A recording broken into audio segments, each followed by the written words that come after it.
យន្តហោះទម្លាក់គ្រាប់បែក B-52 ដែលមានឈ្មោះថា Boeing B-52 Stratofortress គឺជាយន្តហោះយោធាដ៏ល្បីល្បាញនិងមានអាយុកាលយូរបំផុតមួយនៅក្នុងប្រវត្តិសាស្ត្រអាកាសចរយោធាពិភពលោកហើយវាត្រូវបានគេចាត់ទុកថាជានិមិត្តរូបនៃអំណាចយោធាយុទ្ធសាស្ត្ររបស់ប្រទេសសហរដ្ឋអាមេរិកនៅក្នុងវីដេអូនេះយើងនឹងធ្វើការស្វែងយល់យ៉ាងលម្អិតអំពីដំណើរការប្រវត្តិសាស្ត្រការរចនាបច្ចេកវិទ្យាសមត្ថភាពប្រយុទ្ធបេសកកម្មសំខាន់ៗនិងតួនាទីរបស់ B-52 នៅក្នុងសង្គ្រាមជាច្រើនសម័យចាប់ពីសម័យសង្គ្រាមត្រជាក់រហូតដល់សង្គ្រាមសម័យទំនើបដើមកំណើតរបស់ B-52 ចាប់ផ្ដើមនៅចុងទសវត្សរ៍ឆ្នាំ1940និងដើមទសវត្សរ៍ឆ្នាំ1950នៅពេលដែលកងទ័ពអាកាសសហរដ្ឋអាមេរិកបានត្រូវការយន្តហោះទម្លាក់គ្រាប់បែកដែលអាចហោះបានឆ្ងាយជាងមុនលឿនជាងមុននិងអាចផ្ទុកអាវុធបានច្រើនជាងមុនដើម្បីឆ្លើយតបទៅនឹងភាពតានតឹងជាមួយនឹងសហភាពសូវៀតនៅក្នុងសម័យសង្គ្រាមត្រជាក់ក្រុមហ៊ុន Boeing បានទទួលភារកិច្ចអភិវឌ្ឍយន្តហោះនេះហើយលទ្ធផលគឺការបង្កើតម៉ាស៊ីនហោះដ៏ធំមួយដែលអាចឆ្លងទ្វីបដោយផ្ទុកគ្រាប់បែកធ្ងន់ៗបានជាច្រើន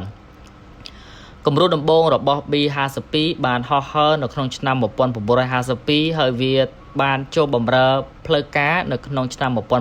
1955ដែលធ្វើឲ្យវាក្លាយទៅជាផ្នែកសំខាន់មួយនៃយុទ្ធសាស្ត្រទប់ស្កាត់នុយក្លេអ៊ែររបស់សហរដ្ឋអាមេរិក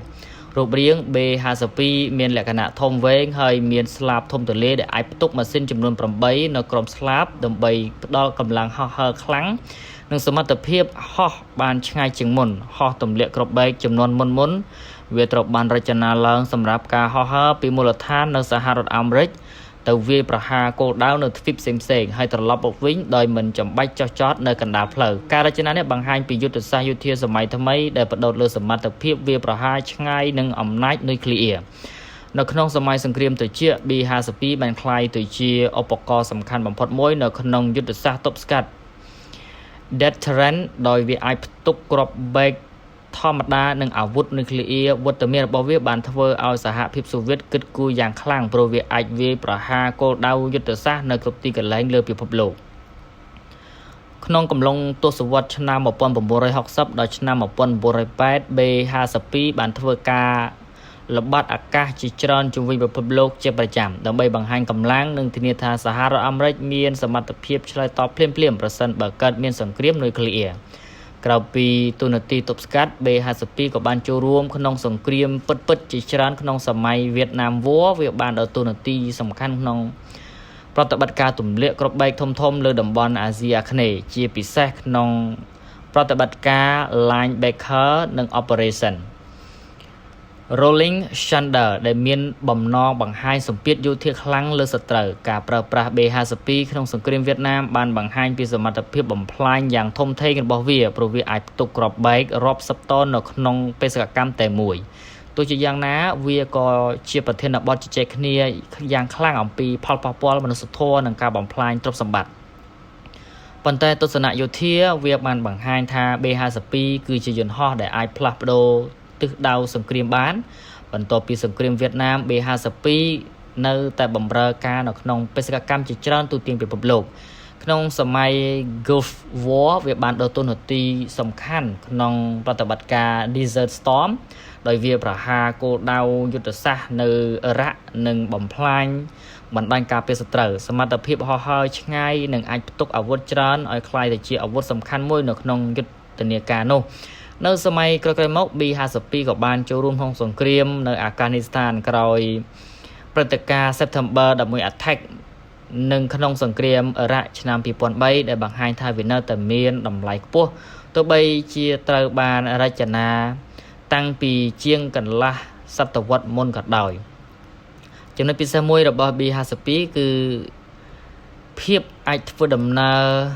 ទំនើបកម្មបានជាបន្តបន្ទាប់ទោះបីវាជាយន្តហោះចាស់ប៉ុន្តែវាត្រូវបានការកែលម្អជាច្រើនដងដូចជាការបដូរម៉ាស៊ីនថ្មីប្រព័ន្ធរ៉ាដាទំនើបប្រព័ន្ធអេឡិចត្រូនិកនិងប្រព័ន្ធអាវុធឆ្លាតវៃការធ្វើទំនើបកម្មនេះធ្វើឲ្យវាអាចប្រកួតប្រជែងជាមួយនឹងប្រព័ន្ធ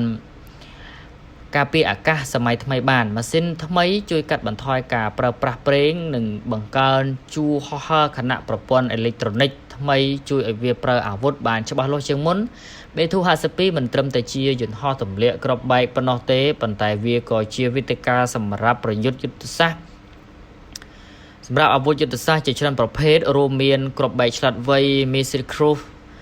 និងអាវុធនុយក្លេអ៊ែរវាអាចផ្ទុកអាវុធបានច្រើនដល់កម្រិតធំដែលអាចធ្វើឲ្យវាបំផ្លាញបេសកកម្មវាប្រហារយូរនិងមានប្រសិទ្ធភាពខ្ពស់នៅក្នុងយុទ្ធសាស្ត្រទំនើប B52 ត្រូវបានគេប្រើវេទិកាផ្ដល់អាវុធពីចម្ងាយដើម្បីវាប្រហារគោលដៅដោយមិនចាំបាច់ចូលនៅក្នុងតំបន់ការពារខ្លាំងកត្តានេះធ្វើឲ្យវានៅតែមានតម្លៃខ្ពស់ទោះបីវាបច្ចេកវិទ្យាហោះចម្បាំងបានរីកចម្រើនយ៉ាងខ្លាំងក៏ដោយអ្វីដែលគួរឲ្យភ្ញាក់ផ្អើលបំផុត B52 គឺអាយុកាលប្រើប្រាស់របស់វាត្រូវបានគេរំពឹងថានឹងបន្តប្រើប្រាស់រហូតដល់ទសវត្សរ៍ឆ្នាំ2050ដែលបានន័យថាវាអាចមានអាយុកាលជាង90ឆ្នាំក្នុងការបម្រើការយោធានេះបង្ហាញពីភាពរឹងមាំនៃការរចនានិងសមត្ថភាពធ្វើទំនើបកម្មរបស់វាកងទ័ពអាកាសសហរដ្ឋអាមេរិកបានបញ្ជាក់ថា B52 នៅតែមានតួនាទីសំខាន់នៅក្នុងយុទ្ធសាស្ត្រនាពេលអនាគតជាពិសេសក្នុងការវាយប្រហារពីចម្ងាយនិងការគ្រប់គ្រងកងទ័ពជើងគោកនៅពេលអនាគត B52 នឹងធ្វើការជាមួយនឹងយន្តហោះចំនួនថ្មីនិងប្រព័ន្ធអាវុធឆ្លាតវៃដើម្បីបង្កើតបណ្ដាញប្រយុទ្ធទំនើបទោះបីមានយន្តហោះថ្មីដូចជា Stealth Bomber និង Drone ក៏ដោយ B52 នៅតែមានតួនាទីសំខាន់ដោយមានសមត្ថភាពផ្ទុកអាវុធជាច្រើននិងថ្លៃប្រតិបត្តិការទាបជាងយន្តហោះចំនួនថ្មីមួយចំនួន B52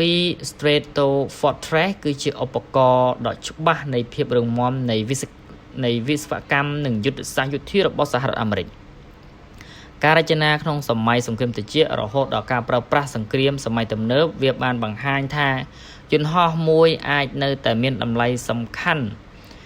រយៈពេលជាច្រើនទសវត្សរ៍ប្រសិនបើមានការធ្វើទំនើបកម្មត្រឹមត្រូវ B52 មិនត្រឹមតែជាម៉ាស៊ីន